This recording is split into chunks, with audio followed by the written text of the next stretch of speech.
Chapter 8 aldehydes ketones तथा carboxylic अम्ल 12th chemistry के इम्पॉर्टेंट प्रश्नों को देखते हैं।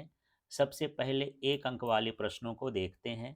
इसमें प्रश्न है सही विकल्प चुनकर लिखिए। पहला प्रश्न है कीटोन से साइनोहाइड्रीन का बनना एक उदाहरण है। तो ये न्यूक्लियोफिलिक योगात्मक क्रिया का उदाहरण है।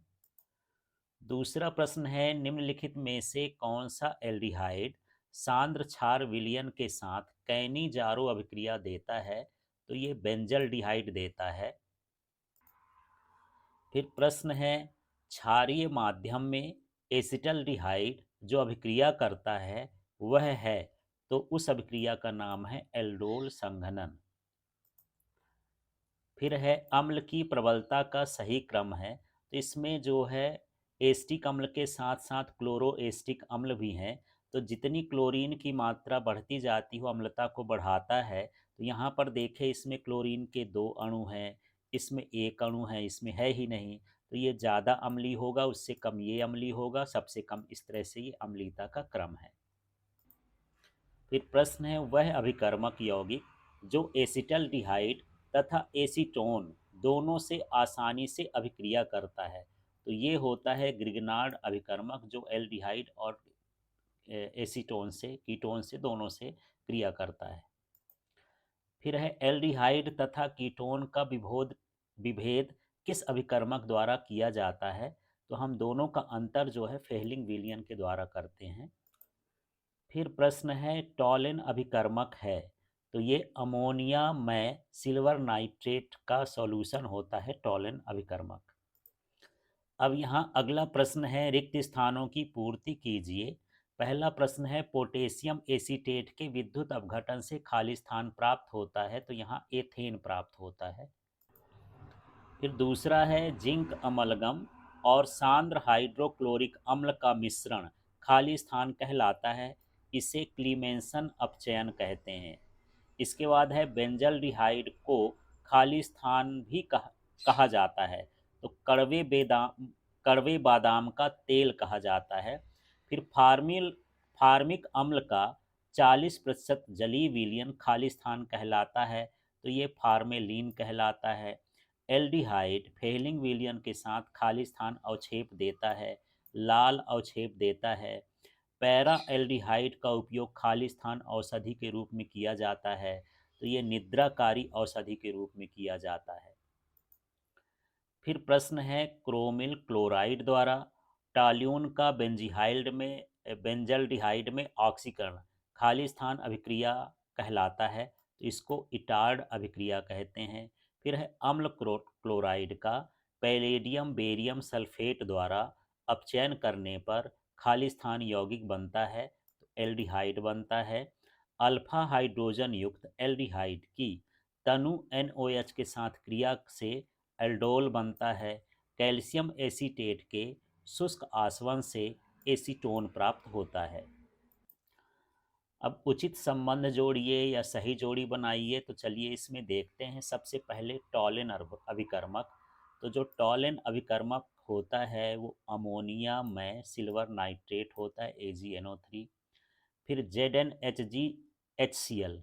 तो ये जो होता है ये क्लीमेंसन अपचायक होता है। इसके बाद फार्मेलिन जो होता है तो फार्मेलिन ये एक परिरक्षक है। मृत जीवों जंतुओं के परिरक्षण में इसका उपयोग होता है। फिर चौथा है क्लोरीटोन। तो ये क्लोरीटोन जो है हिप्नोटिक औषधि है, निद्राकारी औषधि है एक तरह का। फिर एल्डेनोन। तो जो एल्डेनोन का संबंध है वो एक तरह का कीटोन से बनता है ये। चलिए इसमें अगली जोड़ी देखते हैं। ये है रोजेनमुंड अभिक्रिया। तो ये एल्डिहाइड से संबंध रखती है, एल्डिहाइड से। फिर दूसरा है कैनिजारो अभिक्रिया। तो ये कैनिजारो अभिक्रिया जो होती है ये अम्ल का सोडियम लवण और प्लस क्या है अल्कोहल इसमें भाग लेता है। तीसरा है इटार्ड अभिक्रिया। तो इटार्ड अभिक्रिया से बेंजल्डिहाइड बनाया जाता है। फिर इसके बाद है पायरोलिग्नस अम्ल। तो ये जो होता है एस्टिक अम्ल से इसका संबंध है। फिर इसके बाद है पार्किन अभिक्रिया। तो पार्किन अभिक्रिया से क्या बनता है, सिनेमिक अम्ल बनता है। इस तरह से इसकी जोड़ी मिलाना है।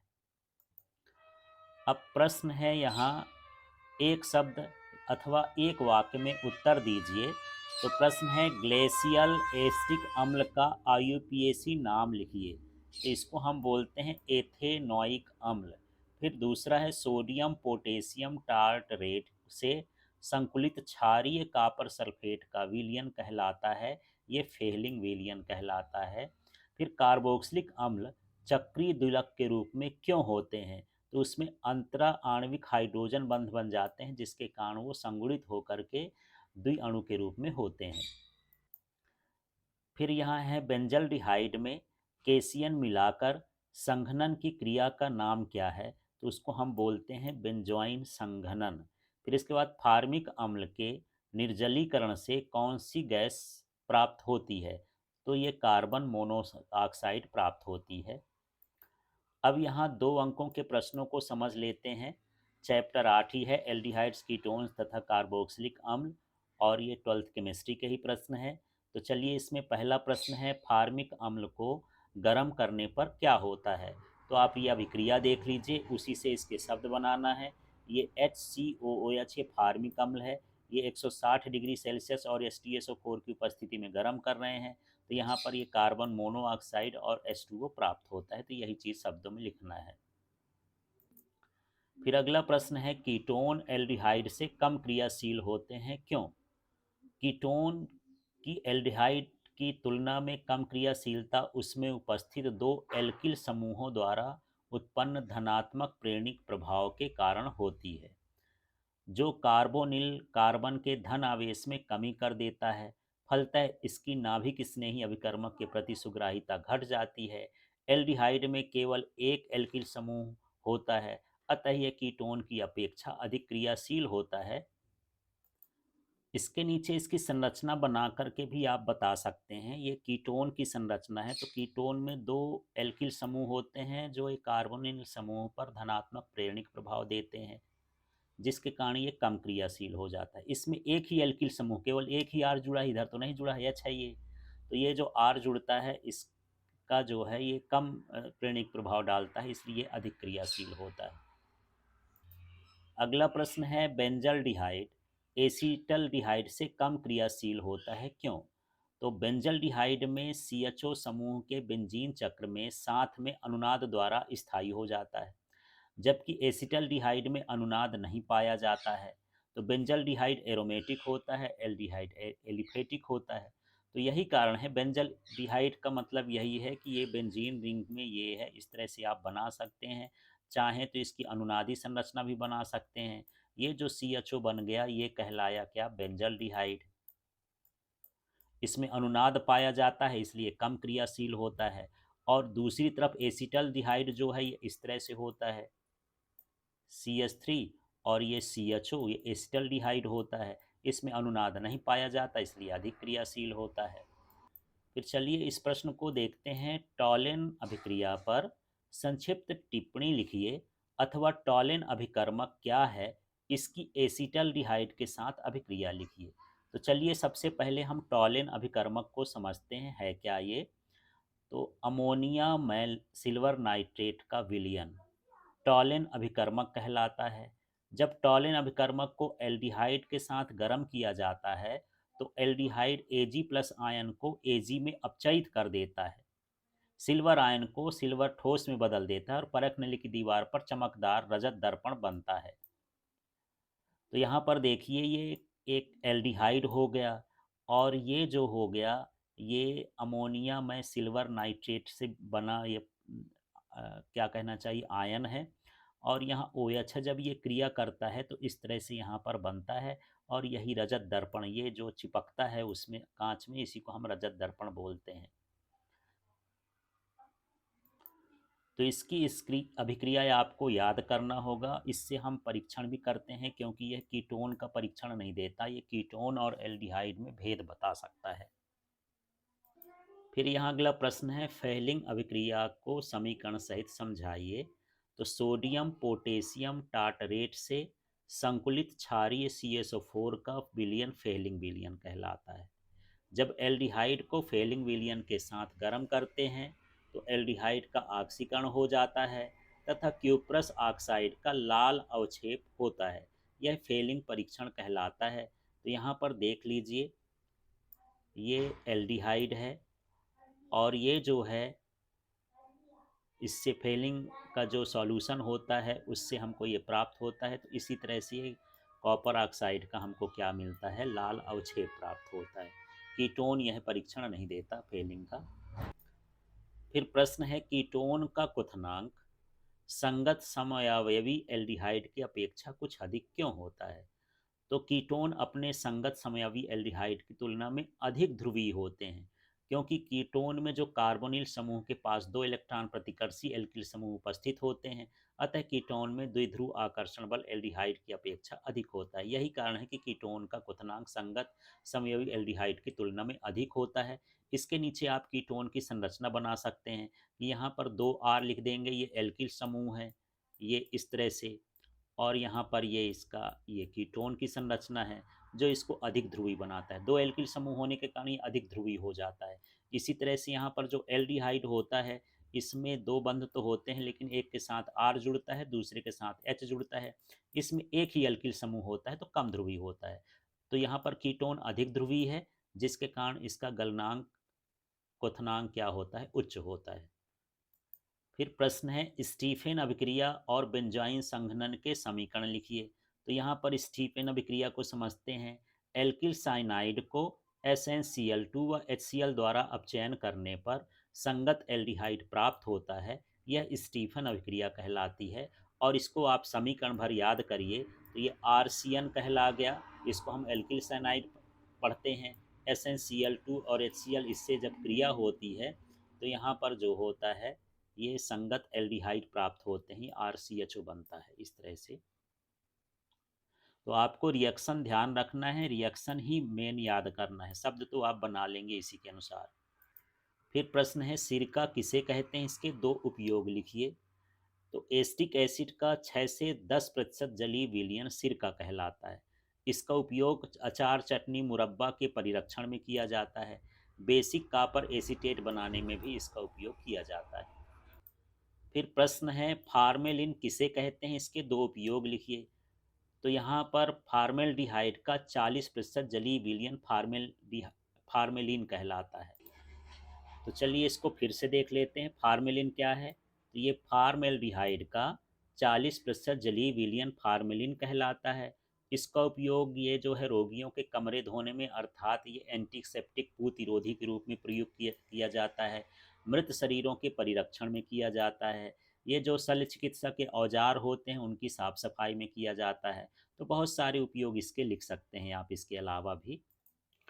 अब यहाँ पर देखते हैं उनके कथनांकों के बढ़ते क्रम में व्यवस्थित करना है। तो यहाँ पर ये हाइड्रोकार्बन है, इसमें इसका क्वथनांक सबसे कम होगा। फिर उससे थोड़ा अधिक एसी कीटोन का होता है, उससे अधिक जो है एल्डिहाइड का होता है, और सबसे अधिक एल्कोहल का होता है, क्योंकि ये अंतरणुक हाइड्रोजन बंध बनाता है। अब यहाँ 3 अंक के इम्पॉर्टेंट प्रश्नों को समझते हैं। चैप्टर 8 ही है, एल्डिहाइड्स, कीटोन तथा कार्बोक्सिलिक अम्ल, 12th केमिस्ट्री का। तो इसमें पहला प्रश्न है, एस्टिक अम्ल, फार्मिक अम्ल तथा क्लोरो एस्टिक अम्ल की अम्लीय शक्ति की तुलना करना है। तो यहाँ पर क्लोरो एस्टिक अम्ल तो ज़्यादा अम्लीय होता है, क्यों होता है यही चीज़ हमको समझना है। तो चलिए देखते हैं, सबसे पहले एस्टिक अम्ल की बात करते हैं। तो एस्टिक अम्ल में उपस्थित एक एल्किल समूह के धनात्मक प्रेरणिक प्रभाव के कारण हाइड्रोक्सिल ऑक्सीजन पर इलेक्ट्रॉन घनत्व बढ़ता है, जो अम्ल की प्रबलता को कम कर देता है। ये एस्टिक अम्ल है तो ये कम अम्लीय होता है। इसके बाद फार्मिक अम्ल की बात करते हैं। तो फार्मिक अम्ल में एक भी एल्किल समूह नहीं होता है। फार्मिक अम्ल में ऑक्सीजन पर धनावेश होने के कारण OH बंध का इलेक्ट्रॉन युग्म ऑक्सीजन की ओर विस्थापित हो जाता है। फलस्वरूप H+ सरलता से अलग हो जाता है और यह अधिक अम्लीय होता है। तो जो हाइड्रोजन आयन जो पदार्थ सरलता से देता है वो उतना ही क्या होता है, अम्लीय होता है। अब हम तीसरी बात करते हैं क्लोरोएस्टिक अम्ल की। तो ये क्लोरोएस्टिक अम्ल में उपस्थित जो क्लोरीन परमाणु होता है प्रबल ऋणात्मक होता है, तो वो ऋणात्मक प्रेरणिक प्रभाव डालता है। पिछली बार जो हाँ एल्किल समूह है वो धनात्मक प्रेरणिक प्रभाव डालता है और ये ऋणात्मक प्रेरणिक प्रभाव डालता है, जिससे अम्ल में OH बंध बनाने वाले इलेक्ट्रॉन ऑक्सीजन की ओर सरलता से विस्थापित हो जाते हैं। फलस्वरूप H+ शीघ्रता से अलग हो जाता है, बहुत जल्दी अलग हो जाता है। तो इस तरह से यहाँ पर क्लोरो एस्टिक अम्ल जो होता है ये फार्मिक अम्ल एस्टिक अम्ल से अधिक प्रबल होता है। अब यहाँ पर देखिए प्रश्न है, निम्नलिखित क्रियाओं के रासायनिक समीकरण लिखना है। तो एसिटल्डिहाइड की 0 डिग्री पर H3SO4 से क्रिया। तो यहाँ पर देखिए एसिटल्डिहाइड है CH3CHO, और यहाँ पर हम जब क्रिया कराएंगे तो ये CH3CHO4 इस तरह से यहाँ पर ये बनेगा। बी नंबर का है फार्मेल्डिहाइड की अमोनिया में AgNO3 से क्रिया। तो ये AgNO3 है, NH4OH है, तो यहाँ पर AgH NH4NO3 ये बन गया। इसके बाद यहाँ पर जो हमारे पास ये सिल्वर हाइड्रोक्साइड बना, जब हम इसको गर्म करते हैं तो Ag2OH इस तरह से ये बनता है। अभी इसके आगे और भी क्रिया है यहाँ फार्मल्डिहाइड, फिर जो यहाँ पर ये जो Ag2O बना तो ये फार्मल्डिहाइड से हम ये क्रिया करेंगे तो यहाँ पर ये इस तरह से फार्मिक अम्ल बनता है। तो ये 3 पदों में आप इसको लिखेंगे इस अभिक्रिया को। इसके बाद है एस्टिक एसिड की P2O5 के साथ गर्म करने पर। तो ये हमारे पास एस्टिक एसिड है, इसको हम P2O5 से गर्म करेंगे तो इस तरह से यहाँ पर जल का अणु निकल जाएगा तो CH3CO2O बनेगा। इस तरह से यहाँ पर ये एस्टर बनता है। अब चलिए यहाँ पर प्रश्न है, फार्मिक अम्ल और एस्टिक अम्ल में अंतर लिखना है। तो इस अंतर को समझते हैं। गर्म करने पर CO2 तथा H2O में अपघटित होता है फार्मिक अम्ल, इस पर कोई प्रभाव नहीं पड़ता है। फिर यहाँ पर अम्लीय केमेनोफोर से क्रिया, तो ये रंगहीन हो जाता है, इस पर कोई प्रभाव नहीं पड़ता। फिर कैल्शियम लवण के साथ आसवन करने पर ये फार्मेल्डिहाइड बना देता है फार्मिक अम्ल, और ये एसीटोन बना देता है। फिर यहाँ पर अमोनियम में AgNO3 के साथ क्रिया करने पर अपचयन से सिल्वर का काला अवक्षेप अवक्षेप या रजत दर्पण देता है, और यहाँ पर कोई अभिक्रिया नहीं होती है। फिर यहाँ फास्फोरस पेंटाक्लोराइड से PCl5 से जब क्रिया कराते हैं तो अस्थायी फार्मिल क्लोराइड बनाता है और अपघटित होता है, ये एसिटिल क्लोराइड बनाता है। फिर प्रश्न है, निम्न निम्न के कारण दीजिए। ट्राइक्लोरोएस्टिक अम्ल अकार्बनिक अम्लों की भांति प्रबल क्यों है? तो चलिए फिर से देख लेते हैं। ट्राइक्लोरोएस्टिक अम्ल में क्लोरीन परमाणु एक शक्तिशाली ऋणात्मक प्रेरणिक प्रभाव डालते हैं। इसके कारण OH बंध का इलेक्ट्रॉन युग्म ऑक्सीजन की ओर विस्थापित हो जाता है, जिससे हाइड्रोजन जो आयन है H+ यहाँ पर लिख सकते हैं, H+ आयन सरलता से आयनित हो जाता है या बाहर चला जाता है, अतः यह प्रबल अम्ल होता है। तो इस तरह से यहाँ पर हम जो है चित्र में इसको बता सकते हैं। ये क्लोरोएस्टिक अम्ल है, तो ऋणात्मक होने के कारण ये जो है इसमें ऋणात्मक प्रेरणिक प्रभाव डालता है। अब यहाँ पर जो दूसरा पार्ट है उसको भी हम देख लेते हैं। दूसरा पार्ट ये है कि बेंजोइक अम्ल ठोस है जबकि प्रारंभिक एलिफेटिक अम्ल द्रव है, कारण दीजिए। तो यहाँ पर बेंजोइक अम्ल क्यों ठोस हैं? तो बेंजोइक अम्ल अपनी ध्रुवीय प्रकृति एवं उच्च आणविक द्रव्यमान के कारण क्या है? ठोस है। जबकि निम्न एलिफेटिक अम्ल उनमें उपस्थित जो O और H समूह के कारण आपस में अंतर आणविक हाइड्रोजन बंध द्वारा संगुणित हो जाते हैं। जैसे ये अम्ल है, ये आपस में संगुणित हो जाते हैं और द्विअणु बना लेते हैं। इसके कारण ये किस अवस्था में होते हैं? द्रव अवस्था में होते हैं। अब प्रश्न है, निम्न को कैसे प्राप्त करेंगे? एसिटिल क्लोराइड से एसिटल्डिहाइड प्राप्त करना है, कैल्शियम एसीटेट से एसीटोन प्राप्त करना है, एथिल एसीटेट से एस्टिक अम्ल प्राप्त करना है। तो सबसे पहले इनका सूत्र समझते हैं तो फिर आसान हो जाएगा। एस्टिल क्लोराइड, ये इस तरह से एस्टिल क्लोराइड का ये सूत्र होता है। और यहाँ पर हम क्या कर रहे हैं, एस्टिल क्लोराइड से हमको क्या प्राप्त करना है? एसिटल्डिहाइड, तो हम यहाँ पर H2 रखे हैं और ये पैलेडियम बेरियम सल्फेट की उपस्थिति में ये क्रिया कराते हैं तो हमको इस तरह से एसिटल्डिहाइड प्राप्त होता है।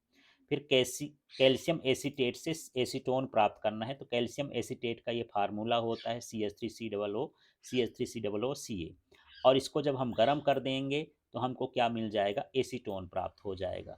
फिर यहाँ पर तीसरा हमको देखना है, तीसरा है एथिल एसीटेट से एस्टिक अम्ल बनाना है। तो यहाँ पर एथिल एसीटेट को देखते हैं। एथिल एसीटेट ये है CH3COO C2H5, तो इस तरह से ये है। अब यहाँ और हम इसका जल अपघटन कराते हैं तो हमको क्या मिल जाता है, एस्टिक अम्ल मिल जाता है। इस तरह से हमको तीनों अभिक्रिया का रिएक्शन ध्यान रखना है। अब अगले प्रश्न में है, एल्डिहाइड और कीटोन के क्वथनांक संगत अल्कोहल और अम्ल से भिन्न होते हैं, तो इसको समझते हैं। एल्डिहाइड एवं कीटोन ध्रुवीय यौगिक हैं, इसलिए इनके क्वथनांक अध्रुवीय हाइड्रोकार्बन से तो अधिक होते हैं, जबकि इनके क्वथनांक समान अणुभार वाले अल्कोहलों और कार्बोक्सिलिक अम्लों की तुलना में कम होते हैं। इसका कारण यह है कि अल्कोहल एवं कार्बोक्सिलिक अम्ल में अंतरा अणुक हाइड्रोजन बंध बनते हैं और संगुणित होकर के अणु बनाते हैं। इस प्रकार हाइड्रोजन बंध के कारण अल्कोहल एवं अम्ल के क्वथनांक क्या होते हैं, उच्च होते हैं। यहाँ पर ये देख सकते हैं, अल्कोहल और इसके जो हैं ये चित्र बना सकते हैं आप दोनों को, इस चित्र को उसमें शामिल कर सकते हैं। फिर यहाँ पर दूसरा है, अम्लों के क्वथनांक उतने ही अणुभार वाले अल्कोहलों से उच्च होते हैं। तो यहाँ पर देख लीजिए, यहाँ पर ये कार्बोक्सिलिक अम्ल है, तो यहाँ पर जो कार्बोक्सिलिक अम्ल है इनके क्वथनांक जो है अल्कोहल से उच्च होते हैं, क्योंकि यहाँ पर देखिए दो अणुओं के बीच में दो हाइड्रोजन बंध बन रहा है, और इसमें जो दो अणु हैं उनके बीच में एक हाइड्रोजन बंध बन रहा है, मतलब इसमें अधिक हाइड्रोजन बंध बनते हैं, ये द्वि अणु के रूप में रहता है। बस इसी चीज़ को यहाँ लिखना है कि कार्बोक्सिलिक अम्लों के क्वथनांक लगभग समान अणुभार वाले अल्कोहलों से अधिक होते हैं, क्योंकि अम्लों में अल्कोहलों की तुलना में प्रबल हाइड्रोजन बंध बनते हैं या दो हाइड्रोजन बंध बनते हैं। परिणाम स्वरूप कार्बोक्सिलिक अम्ल के अणु आपस में दो हाइड्रोजन बंध से जुड़े होते हैं और अधिक आकर्षण बल होता है, जिससे इनके क्वथनांक कैसे होते हैं, उच्च होते हैं। तो आपको ये चित्र बता देना है और इसमें यही बताना है कि दो अणुओं के बीच यहाँ पर दो हाइड्रोजन बंध बन रहे हैं और यहाँ पर दो अणुओं के बीच जो है एक ही हाइड्रोजन बंध बनता है, इसलिए यहाँ पर हाइड्रोजन बंध की संख्या अधिक है, ये प्रबल है, और इसलिए इसका तुलनांक क्वथनांक कैसा होता है, उच्च होता है। फिर प्रश्न है, यद्यपि फिनॉक्साइड आयन की अनुनादी संरचनाएं कार्बोक्सिलेट आयन की तुलना में अधिक हैं, परंतु कार्बोक्सिलिक अम्ल फिनॉल की तुलना में प्रबल अम्ल है, क्यों? तो चलिए यहाँ पर देखते हैं। कार्बोक्सिलेट आयन तथा फिनॉक्साइड आयन दोनों अनुनाद द्वारा स्थायित्व प्राप्त करते हैं, किंतु कार्बोक्सिलेट आयन फिनॉक्साइड आयन की तुलना में अधिक स्थायित्व प्राप्त करता है, क्योंकि इसमें ऋणावेश दो अधिक विद्युत ऋणात्मक ऑक्सीजन परमाणुओं पर विस्थानीकृत होता है, जबकि फिनॉक्साइड आयन की संरचना ये में ऋणावेश का विस्थापन कम विद्युत ऋणात्मक कार्बन पर होता है। इस कारण कार्बोक्सिलिक अम्ल फिनॉल से अधिक अम्लीय होता है। तो चलिए यहाँ पर ये देख लीजिए, ये कार्बोक्सिलिक अम्ल है। कार्बोक्सिलिक अम्ल में यदि हाइड्रोजन निकाल दें तो ये जो इलेक्ट्रॉन का विस्थापन है ये दोनों ऑक्सीजन के बीच इस तरह से होता रहता है और इस तरह से अनुनादी संरचना प्राप्त होती है।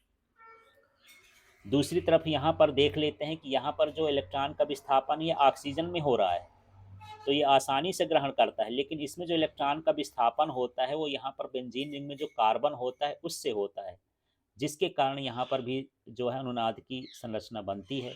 लेकिन यहाँ पर जो कार्बन है कम विद्युत ऋणी होता है, यहाँ पर जो ये ऑक्सीजन ऑक्सीजन होता है ये अधिक विद्युत ऋणी होता है, इसलिए अधिक अम्लीय है और ये कम अम्लीय है। तो ये है कार्बोक्सिलेट आयन और ये जो है फिनॉक्साइड आयन है। तो यहाँ पर ये कार्बोक्सिलेट आयन की अनुनादी संरचना अधिक स्थायी होती है फिनॉक्साइड की तुलना में। अब अगला प्रश्न है, हेल्फोलार्ड जेलेंस्की HVZ अभिक्रिया को समझाइए। तो इसको देखते हैं। ऐसे कार्बोक्सिलिक अम्ल जिनमें अल्फा हाइड्रोजन विद्यमान होता है लाल फास्फोरस की अल्प मात्रा में उपस्थिति में क्लोरीन अथवा ब्रोमीन के साथ अभिक्रिया द्वारा अल्फा हेलो कार्बोक्सिलिक अम्ल देते हैं। इस अभिक्रिया को हेल्फोलार्ड जेलेंस्की अभिक्रिया कहते हैं।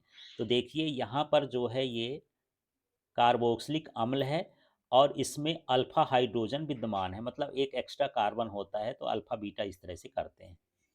अब हम इसको जो है ये यहाँ पर हेलोजन है और यहाँ पर ये लाल फास्फोरस है, इसकी उपस्थिति में हम जो है जल अपघटन कराते हैं। जब जल अपघटन कराते हैं तो हमको हेलो कार्बोक्सिलिक अम्ल प्राप्त होते हैं। मतलब यहाँ पर देखिए एक हाइड्रोजन का विस्थापन हो करके यहाँ पर एक्स परमाणु जुड़ जाता है, तो जब एक्स जुड़ जाता है तो इसको हेलो कार्बोक्सिलिक अम्ल कहते हैं।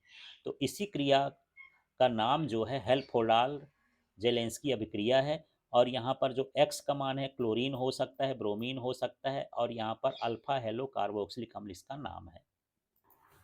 अब यहाँ पर 4 अंक के प्रश्न देखते हैं। अध्याय 8 ही है, एल्डिहाइड्स कीटोन्स तथा कार्बोक्सिलिक अम्ल, 12th केमिस्ट्री। तो चलिए इसका पहला प्रश्न है, एल्डिहाइड और कीटोन समूहों के यौगिकों के प्रमुख अंतर हमको समझना है। तो चलिए यहाँ पर देखते हैं, ये एल्डिहाइड समूह है, ये कीटोन समूह है। सिर्फ सिर्फ अभिकर्मक से क्रिया करते हैं तो गुलाबी रंग देता है, ये कोई रंग नहीं देता। NaOH के साथ क्रिया करते हैं तो लाल भूरा रंग देता है, इसमें फार्मेल्डिहाइड को छोड़ करके, ये कोई क्रिया नहीं करता। फेलिंग विलियन के साथ ये लाल भूरा, ये क्यूप्रस ऑक्साइड का अवक्षेप देता है, ये कोई अवक्षेप नहीं देता।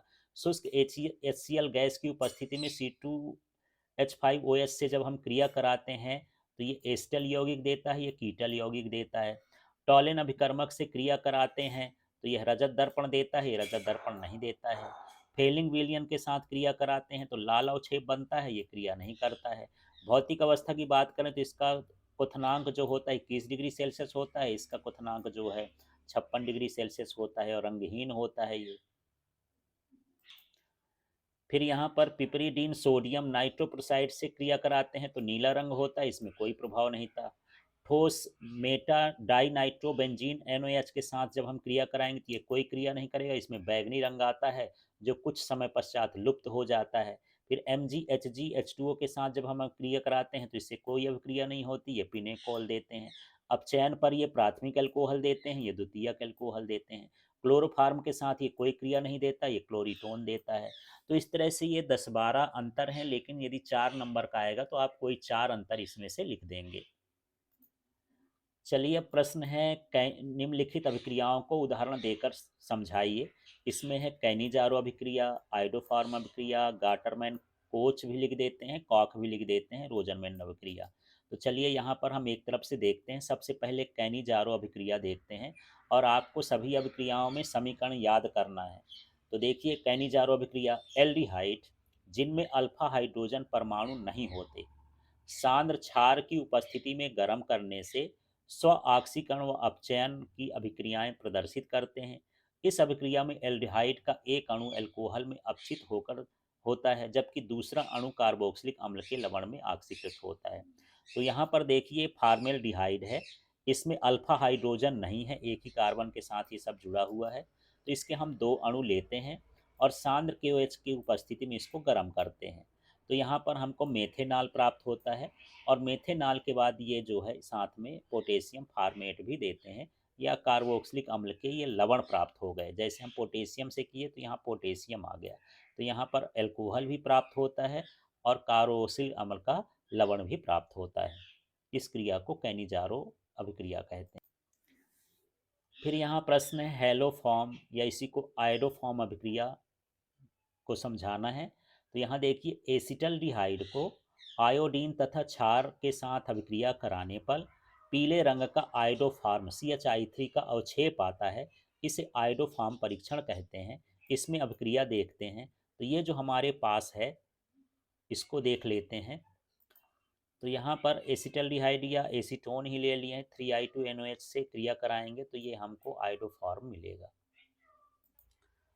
चलिए इसको एक बार और पढ़ देता हूँ क्योंकि यहाँ पर एसिटल्डिहाइड लिख गया था।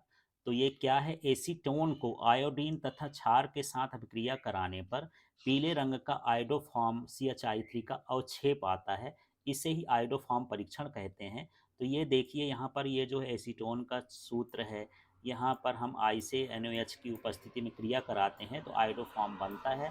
तो यही अभिक्रिया हेलोफॉर्म अभिक्रिया कहलाती है। अगला है इसमें गाटरमान कॉक अभिक्रिया, या इसको गाटरमान कोच अभिक्रिया भी कहते हैं। तो कंफ्यूज नहीं होना है, गाटरमान कॉक लिखा हो या कोच लिखा हो एक ही चीज़ है। तो जब बेंजीन या इसके व्युत्पन्न निर्जल एल्युमिनियम क्लोराइड या क्यूप्रस क्लोराइड की उपस्थिति में कार्बन मोनोऑक्साइड और हाइड्रोजन क्लोराइड के साथ क्रिया करते हैं तो बेंजल्डिहाइड या प्रतिस्थापित बेंजल्डिहाइड प्राप्त होते हैं।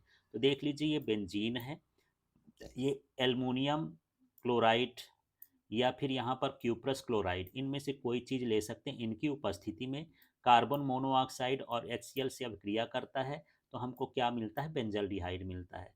तो इसी को गाटरमैन कोच अभिक्रिया कहते हैं। इसको आप जो है रिएक्शन याद कर लीजिए और इसी से शब्द बनाइए। फिर यहाँ अगला प्रश्न है रोजनमुंड अभिक्रिया। तो एसिल क्लोराइड या हम कह सकते हैं अम्ल क्लोराइड के बेरियम सल्फेट पर अवलंबित पैलेडियम उत्प्रेरक पर हाइड्रोजनन से एल्डिहाइड प्राप्त होते हैं। इस अभिक्रिया को रोजनमुंड अपचयन अभिक्रिया कहते हैं। तो ये जो RCOCl है ये एसिल क्लोराइड हो गया। अब यहाँ पर हाइड्रोजनीकरण कर रहे हैं या हाइड्रोजनन हो गया, किसकी उपस्थिति में कर रहे हैं, पैलेडियम बेरियम सल्फेट, और उसको युबले जाइलिन विलियन में हम प्रवाहित करते हैं। तो यहाँ पर जो हमको मिलता है वो एल्डिहाइड प्राप्त होता है इसके अपचयन से। तो इसे ही हम क्या कहते हैं, रोजनमुंड अभिक्रिया कहते हैं। ये इसका उदाहरण है जिसमें आर की जगह सिर्फ CH3 लिखा गया है। तो यहाँ भी आर की जगह सिर्फ क्या आ जाएगा, CH3 आ जाएगा, बाकी सब कुछ सेम है। फिर यहाँ अगले प्रश्न में है निम्नलिखित अभिक्रियाओं को उदाहरण देकर समीकरण सहित लिखिए। तो यहाँ पर हमको एस्टरीकरण समझाना है, विकार्बोक्सिलीकरण या हम कोलवे का विद्युत अपघटन भी कहते हैं, एल्डोल संघनन और इटार्ड अभिक्रिया। तो चलिए इन चारों अभिक्रियाओं को समझते हैं। सबसे पहले समझते हैं एस्टरीकरण। तो कार्बोक्सिलिक अम्ल एल्कोहालों अथवा फिनालों द्वारा सांद्र सल्फ्यूरिक अम्ल अथवा हाइड्रोजन क्लोराइड गैस जैसे खनिज अम्ल उत्प्रेरक की उपस्थिति में एस्टर बनाते हैं। तो यहाँ पर ये है एस्टिक अम्ल है, कार्बोक्सिलिक अम्ल है। यहाँ पर हम फिनॉल भी लिख सकते थे, अल्कोहल भी लिख सकते थे, और ये दोनों मिलते हैं, ये कार्बोक्सिलिक अम्ल है और साथ में यहाँ पर एल्कोहल हो या फिनॉल हो। तो हम जब इसको सल्फ्यूरिक अम्ल की उपस्थिति में हाइड्रोजन गैस प्रवाहित करते हैं तो यहाँ पर एस्टर प्राप्त होता है। इसी क्रिया को एस्टरीकरण कहा जाता है। अब यहाँ पर दूसरा है बी कार्बोक्सिलन या कोल्बे का विद्युत अपघटन। अब यहाँ पर कार्बोक्सिलिक अम्ल से अम्लीय समूह को हटाना ही बी कार्बोक्सिलन कहलाता है। तो देखिए कार्बोक्सिलिक अम्लों के सोडियम लवणों को सोडा लाइम NaHCO3 एक के अनुपात के साथ गर्म करने पर कार्बन डाइऑक्साइड निकल जाती है एवं हाइड्रोकार्बन प्राप्त होते हैं। यह अभिक्रिया बी कार्बोक्सिलन कहलाती है। तो देखिए यहाँ पर ये जो है ये सोडियम लवण है कार्बोक्सिलिक अम्ल का, ये सोडियम हाइड्रोक्साइड और कैल्शियम ऑक्साइड का ये मिश्रण है, 3:1 के अनुपात में है। और इसको जब हम गर्म करते हैं तो यहाँ पर जो है एल्केन प्राप्त होता है या हाइड्रोकार्बन प्राप्त होता है। तो इस क्रिया को हम कोलवे का विद्युत अपघटन भी कहते हैं, विकार्बोक्सिलीकरण भी कहते हैं। फिर यहाँ प्रश्न है एल्डोल संघनन। तो एल्डोल संघनन क्या होता है, जिन एल्डिहाइडों व कीटोनों में कम से कम एक अल्फा हाइड्रोजन हो, मतलब दूसरा कार्बन भी मौजूद हो, तो वे तनु क्षार के उत्प्रेरक की तरह उपस्थिति में एक अभिक्रिया द्वारा क्रमशः बीटा हाइड्रोक्सी एल्डिहाइड एल्डोल बनाते हैं या बीटा हाइड्रोक्सी कीटोन बनाते हैं, जिसको हम कीटोल कहते हैं। इस अभिक्रिया को एल्डोल अभिक्रिया कहते हैं। तो यहाँ पर जो एल्डिहाइड है या कीटोन है जिनमें अल्फा हाइड्रोजन है, तो यदि एल्डिहाइड होता है तो एल्डोल बनाता है और यदि कीटोन होता है तो कीटोल बनाता है। ये दोनों अभिक्रिया मिलाकर के एल्डोल कहलाती है।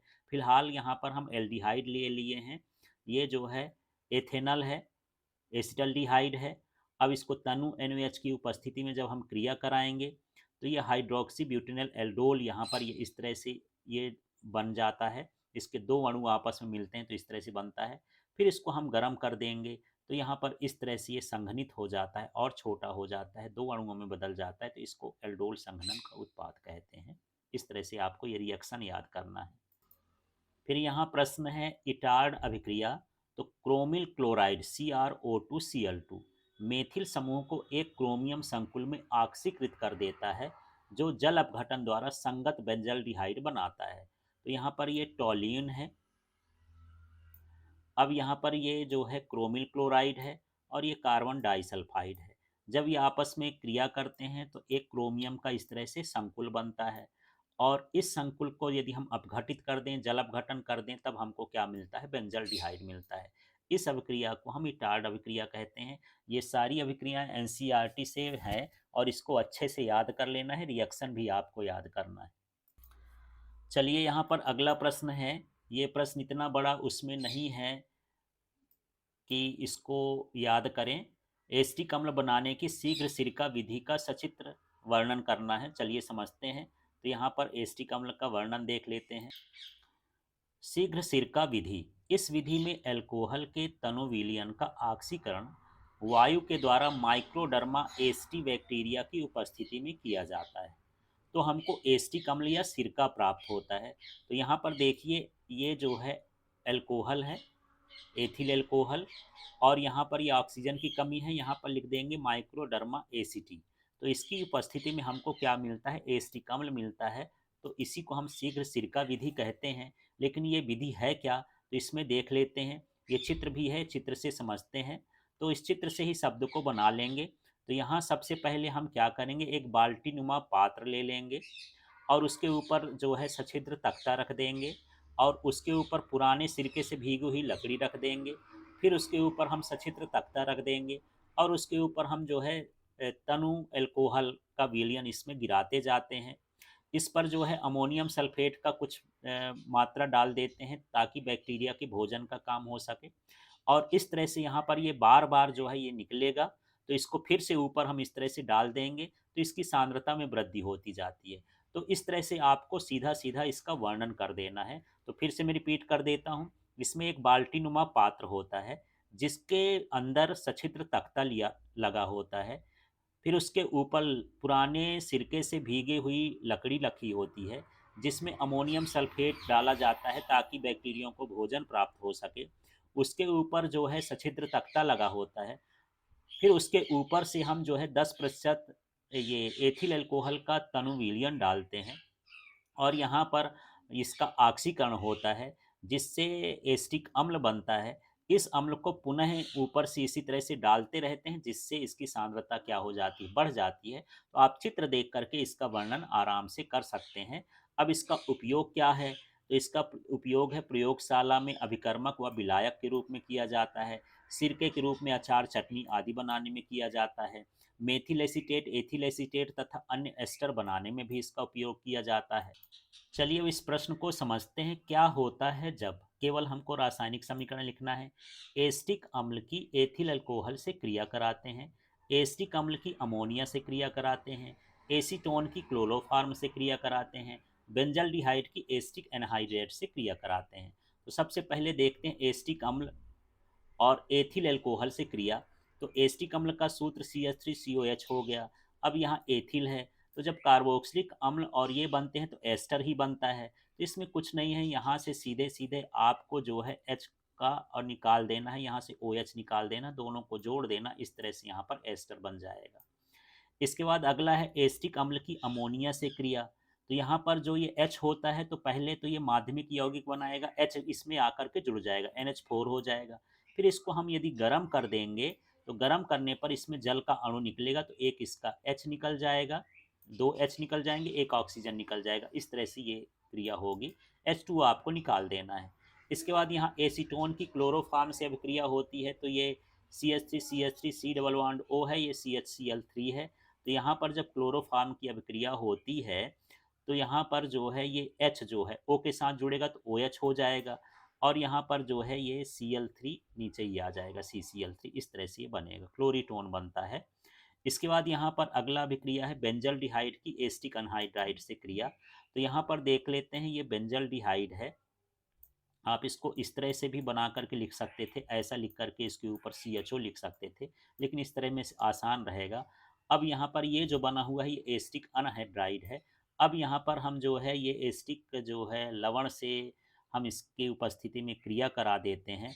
तो अब क्या बनेगा, ये पूरा तो है ही, इसको पूरा इसी तरह से हमको उतार लेना है। यहाँ तक हम ये उतार लिए, ये CH तक।